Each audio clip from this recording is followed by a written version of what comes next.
My son sent me a text on a Tuesday afternoon that said, "You need to step away from the business, Dad. You're making people uncomfortable. We're moving forward without you." I read it twice. Then I typed back 2 words. "All right." I put my phone face down on my workbench, picked up the wrench I had set aside, and finished tightening the bolt I had been working on. Then I walked into the office, sat down at my computer, and began removing every access point I had ever given him. By the following morning, my son had called me 31 times. He thought 64 years old meant slow. He forgot I had been reading balance sheets since before he was born. My name is Robert Calloway. I am 64 years old, and I have spent the last 32 years building Calloway Complete Auto out of a single-bay garage on Lamar Avenue in Memphis, Tennessee. My late wife Carol and I started with $11,000, a used lift, and a handshake agreement with the landlord that we would pay him back the first month's rent by the 15th. We paid him on the 12th. By the time Carol passed 3 years ago, we had 4 locations across Shelby County, a fleet account with 2 regional trucking companies, and a reputation that had been built one honest repair at a time. We never overcharged a customer. We never sold a part someone didn't need. Carol believed that a business built on trust would outlast any business built on shortcuts, and 32 years proved her right. I gave my son Kevin the assistant manager title at our main location 6 years ago. He had worked summers there since high school, knew the shop floor, knew how to talk to customers. I was proud of him. I told Carol's picture on the mantel that we had raised someone worth trusting. I believed that completely. Then Kevin married Diana. I want to be fair. In the beginning, Diana seemed fine. She was organized, confident, well-dressed. She asked good questions at the dinner table about the business. Kevin seemed happier than I had seen him in years. I told myself that was enough. What I did not see, because I was not looking for it, was that her questions were not curiosity. They were reconnaissance. The text came on a Tuesday in March. I was at the Lamar Avenue shop doing what I had done every Tuesday for 32 years, checking in on the floor, talking to the mechanics, making sure the work orders matched what customers had been quoted. Kevin had not been coming in on Tuesdays for the past 2 months. He said he was handling administrative things remotely. I did not push back. That was my first mistake. After I typed "all right" and put my phone down, I sat in the office for about 4 minutes. I thought about Carol. I thought about the way she used to keep the books at the kitchen table on Sunday nights. Yellow legal pad, her reading glasses pushed up on her forehead, pencil behind her ear. I thought about the night we replaced every piece of equipment in Bay 3 with money we had saved for 2 years, and how she made a pot of coffee and we sat in those 2 folding chairs and looked at the new lift like it was a sculpture in a museum. Then I thought about what moving forward without you actually meant in legal terms. And I got very quiet inside, the way I get when I am about to do something that needs to be done correctly. I called my attorney first. His name is Wallace Pruitt, and he has handled every piece of Calloway Complete Auto's legal paperwork since 1998. "Wallace," I said, "I need you to pull every document related to Calloway Complete Auto LLC right now and tell me if anything has changed in the last 90 days. His pause lasted about 2 seconds. That is a long pause for Wallace. "I will call you back in 20 minutes, he said. While I waited, I called my accountant Gary Simmons and told him to freeze all outgoing transactions above $500 pending my direct written authorization. Gary asked 0 questions. He had worked with me long enough to know that when I used that tone, the explanation would come later and the action needed to happen now. "Done by end of day," he said. Wallace called back in 18 minutes. "Robert," he said, "sit down somewhere." I was already sitting. "There is an amendment to your LLC operating agreement filed with the county clerk 9 days ago. It lists Diana as a co-managing member with full signing authority on financial transactions. The signature on the line where yours should be does not match your previous filings." I looked at the far wall of the office. Carol had painted it herself when we first opened, eggshell white. She said bright walls made the paperwork feel less heavy. "That is not my signature," I said. "I know," Wallace said. "I have your signature on file going back 26 years. The loop on the lowercase r is completely different. Someone signed this in your name, and it was not you." I asked him what the filing date was. 9 days ago, he said. March 3rd. March 3rd? Kevin had sent me that text on March 12th. That meant the document had been forged 9 days before he even bothered to tell me I was out. This was not a moment of anger. It was a moment of absolute clarity. I had not been removed from a business. I had been the target of a coordinated plan, and they had moved first because they believed I would not move at all. I was about to show them what 32 years of early mornings actually looked like. I called Gary back and told him to add Kevin's authorization to the freeze list as well. Then I called the manager at each of our 4 locations and told them that effective immediately, no contracts, no large purchases, no personnel changes were to be processed without my physical presence and a signed authorization from me personally. All 4 of them said yes, without hesitation. These were people who had worked for Calloway Complete Auto for a combined 60 years. They knew whose name was on the building. By 6 that evening, every financial door was closed. Every digital access point Kevin and Diana had used had been revoked. The business accounts were locked to outgoing transactions. The fleet contracts were paused pending review. I had documented every action I took with a timestamp and a written note. My phone rang 11 times between 5 and 9 o'clock. Kevin. Then Diana from a number I recognized as her cell. Then Kevin again. I let all of them go to voicemail. I sat in the living room in the same chair I always sat in, across from the couch where Carol used to read, and I listened to the house be quiet. I talked to her picture on the mantel the way I have every evening since she passed. I think I missed something, I told her. I should have seen this coming. The picture did not answer. But sitting there, I felt the same thing I always felt when I talked to her. A kind of steadiness, like the ground was still under my feet even when everything else was moving. I turned my phone off at 10 and went to bed. The next morning I turned it back on and sat on the edge of the bed. 31 missed calls, 16 from Kevin, 9 from Diana, 3 from the fleet account manager at Riverside Logistics, which told me they had already heard something was wrong, 2 from a number I did not recognize, and 1 from a man named Preston Cole, who had been my banker at First Tennessee for 19 years. I called Preston first. "Robert," he said when he picked up, "I have been waiting for your call. I want you to know that I have not processed anything, and I will not process anything without speaking to you directly." "What did they ask you to do?" He was quiet for a moment. "They came in Monday afternoon. Your son and his wife. They presented an amended LLC operating agreement listing her as co-managing member. They asked me to add her as a signatory to the main operating account and to remove the requirement for dual authorization on transfers over $25,000. And what did you say?" I told them that any change to dual authorization on an account at this level required a conversation with both original account holders, and that I would need to reach you directly before processing anything. "Robert, I have known you for 19 years. Something felt wrong." "Thank you, Preston." "There is one more thing," he said. "They asked me about the line of credit. The $200,000 line of credit secured against the Lamar Avenue property." I went very still. "They wanted to know the process for drawing it down," he said. I called Wallace immediately after I hung up. "Wallace," I said, "what is the process for challenging a fraudulent LLC amendment in Shelby County?" He said he would have the motion drafted by noon. At 9:30, I drove to the Lamar Avenue shop, not to confront anyone, just to be present in the building that Carol and I had started in. I stood in Bay 1 for a few minutes and watched Marcus, who had been my lead mechanic for 11 years, working on a transmission. He looked up and nodded. I nodded back. Some things are exactly what they appear to be, and I needed to stand near that for a few minutes. My shop foreman, a man named Earl Briggs, who had been with me since the second location opened, came and stood beside me without being asked. "Everything okay, Mr. C?" "Not entirely," I said, "but it will be." He nodded and went back to work. That was all either of us needed. I was on my way back to my truck when my cell rang. A number I did not know. I almost did not answer, but something made me pick it up. "Mr. Calloway," the voice said. "My name is Patrice. I work in accounting at the Germantown location. I have been here for 4 years. I need to tell you something, and I need you to know that I am telling you because this place matters to me." I leaned against my truck. "Go ahead." She took a breath. "About 6 weeks ago, Diana started coming in on Fridays. She said Kevin had authorized her to review the accounts.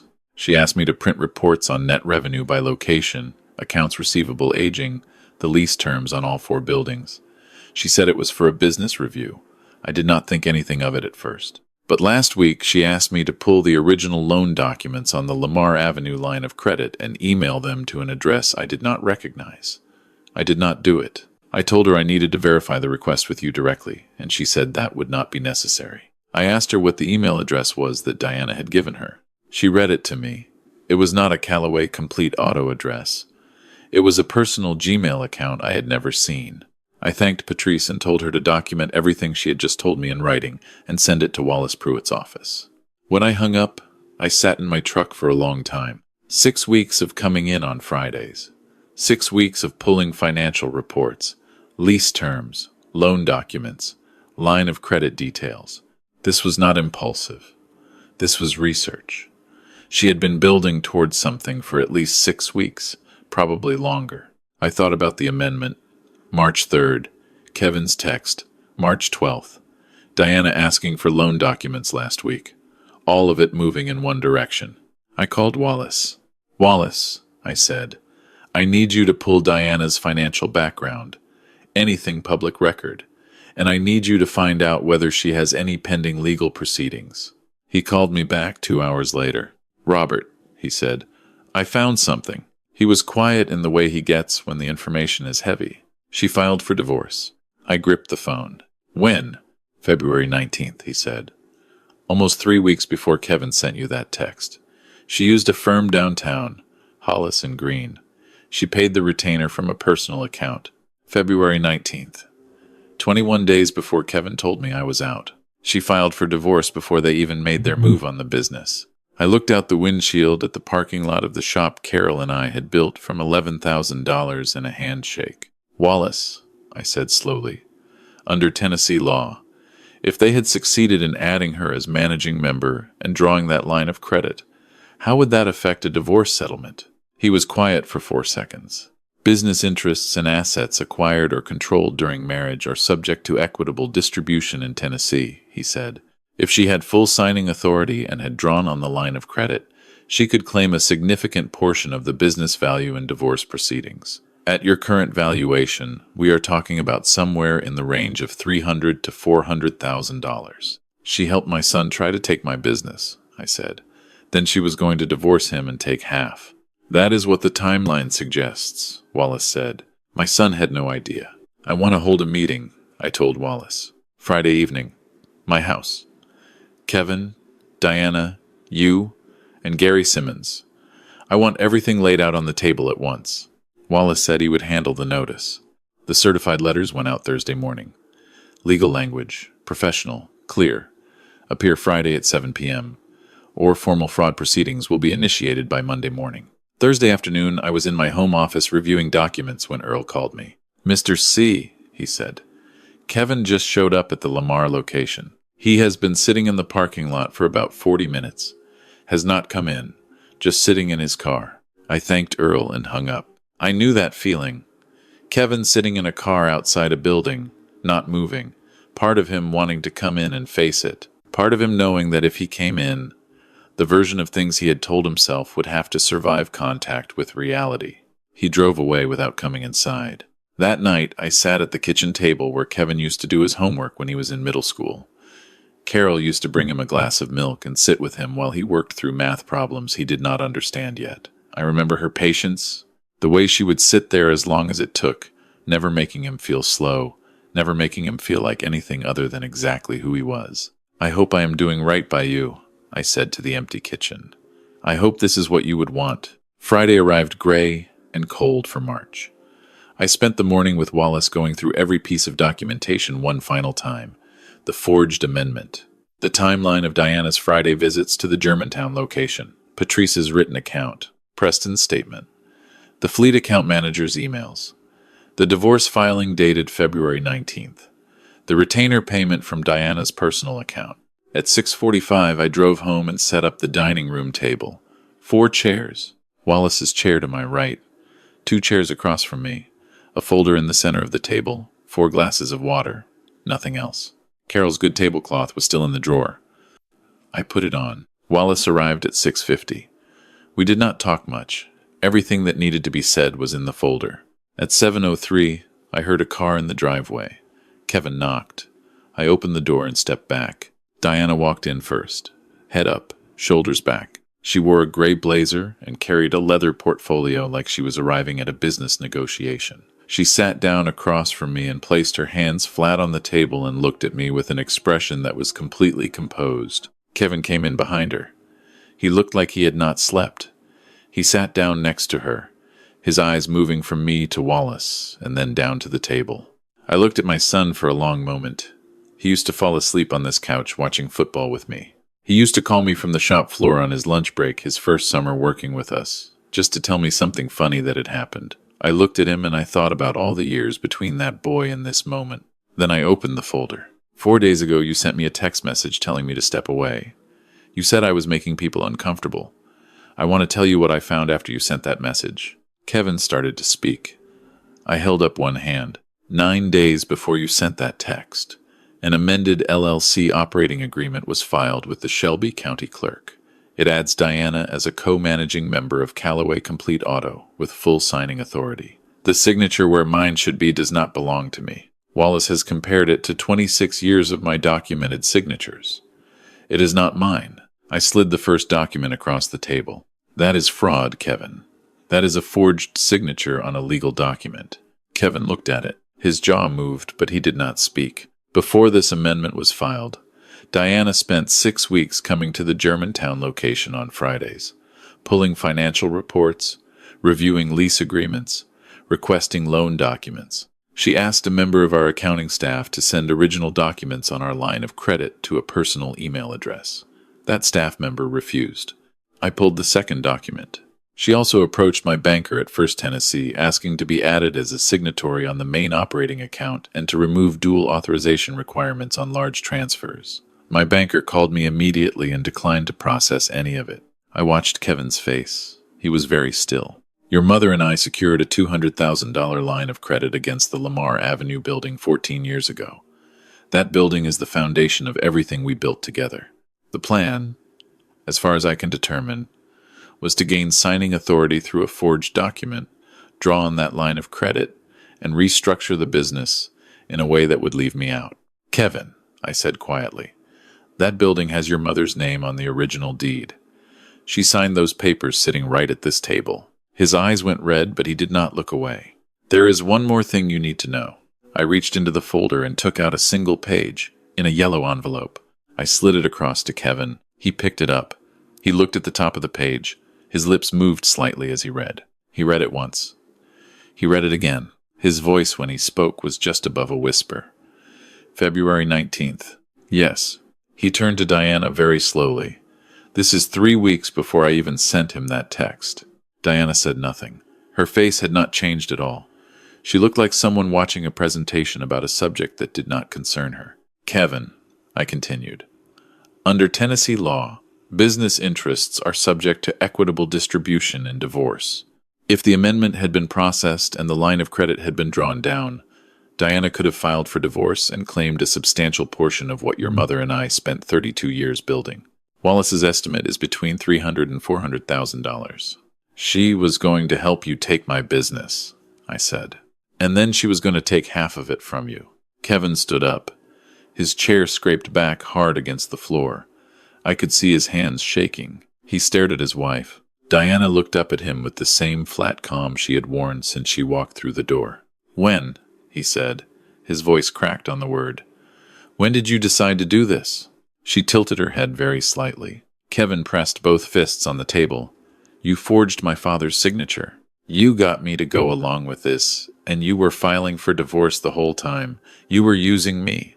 She picked up her portfolio from the table and stood. Her movements were unhurried, precise. Kevin looked at her face, and I think he was waiting for something. A crack, a flicker of guilt, something that looked like the woman he had married. She looked at him for a moment. You made it easy, she said. She looked at me then. Her expression did not change. Better luck next time, Mr. Calloway. She walked to the door. Her heels were quiet on Carol's good tablecloth. She opened the front door and did not look back. I heard her car start. I heard her pull out of the driveway. The room was completely silent. Kevin sat back down slowly. He put his elbows on the table and his face in his hands. His shoulders were shaking. I looked at my son for a long moment. I thought about Carol. I thought about what she would say right now, sitting in the chair beside me. I thought she would probably reach across the table and put her hand on Kevin's arm. I thought she would probably cry too. I did not reach across. Wallace spoke first, quietly. I have documented the entire proceeding. Every statement made in this room is on record. I am prepared to testify to all of it in any subsequent legal action. I nodded. Then I looked at my son. Kevin, Wallace will draw up the documents. You will sign a full relinquishment of any claims to Calloway Complete Auto, all 4 locations, the fleet accounts, and the Lamar Avenue property. You will provide a written statement confirming that you were aware the LLC amendment did not carry my authorization. In exchange, I will not pursue criminal fraud charges against you personally. I paused. But I want you to understand something. The fraud charges against Diana will proceed regardless. Wallace has already been in contact with the DA's office. Kevin lifted his face from his hands. His eyes were swollen. He nodded once. I will sign, he said. I stood up. I left the folder on the table. I walked to the front door and stood with my hand on the frame. Kevin spoke behind me. Dad. I stopped. I did not turn around. I am sorry, he said. I did not understand what she was doing. I thought she was trying to help us build something. I thought you were being pushed out of your own company by your own choices, and she was helping me take what was already going to be mine someday. I know that is not an excuse. I stood there for a moment. No, I said. It is not. I went outside and sat in my truck. Through the dining room window, I could see Kevin still at the table, his head bowed. Wallace packing up his briefcase with the quiet efficiency of a man who had seen the worst and best of families for 40 years. I started the truck and sat with the engine running. The March cold came in through the vents for a moment before the heat kicked in. Carol, I said to no one in particular, I hope I handled that the way you would have wanted. The following Monday, Wallace called at 8:45 in the morning. It is done, he said. Kevin signed everything. The LLC amendment has been formally challenged, and the county clerk has flagged it pending the fraud investigation. Your accounts are fully restored. Calloway Complete Auto is 100% yours. Thank you, Wallace. I sat in my office at the Lamar Avenue location and looked at the bay floor through the window. Marcus was already deep into an engine replacement. 2 other mechanics were running a diagnostic on a delivery van. Earl was at the counter talking to a customer. The business was still running. The work was still getting done. 32 years of Carol's tablecloth and yellow legal pads, and Sunday nights with the books were still standing. 2 weeks later, Kevin showed up at the shop. He waited in the parking lot until I came outside. He looked thinner. He told me he and Diana had separated and the divorce proceedings were moving forward. He said Diana's attorney had already reached out trying to find any marital asset she could attach to. But since the LLC amendment had been invalidated and the fraud investigation had begun, there was nothing to claim. He said he was sorry again. He said it more carefully this time, without trying to explain it away. I told him I heard him. I did not tell him that was enough. It was not enough yet, but I also did not tell him to leave. I let him stand there in the parking lot of the shop, where he had worked summers as a teenager and where his mother had done the books on Sunday nights. And I let him be present in that place, without deciding yet what it meant. He asked if he could come back to work someday. Not managing, just working, on the floor. I told him I would think about it. He nodded and drove away. 3 months after that, I closed on the purchase of a 5th location. A shop in Bartlett that had been struggling under poor management and good bones. I bought it outright with the equity I had been building for 8 years. No partners, no family involved. Just me, Wallace, and Gary, and a team of mechanics who knew how to do the work right. On the day I signed the papers, I drove over to the new building before anyone else arrived. I stood in the empty bay and looked at the lift that would need to be serviced, the walls that needed repainting, the office that needed a desk. We always talked about a 5th location. Carol, I said. I could almost hear her saying she wanted it painted something other than gray. I pulled out my phone and called the same paint company she had always used. About 4 months after the confrontation, the district attorney's office formally charged Diana with 1 count of document fraud and 1 count of attempted financial elder abuse under Tennessee statute. Her attorney entered a not guilty plea. The case was moving forward. I heard through a mutual acquaintance that she had left Memphis sometime in April. Moved to Atlanta, people said. Or maybe Charlotte. I did not spend time wondering which. I spent time instead doing what I had always done. I showed up at the shops. I talked to the mechanics. I made sure the quotes matched the work. I checked in on Patrice at the Germantown location and told her directly, in front of her co-workers, that her judgment had protected this business and that I was grateful for it. She looked genuinely startled. People do not say that enough, she told me. I told her Carol would have said the same thing. People ask me whether I regret bringing Kevin into the business.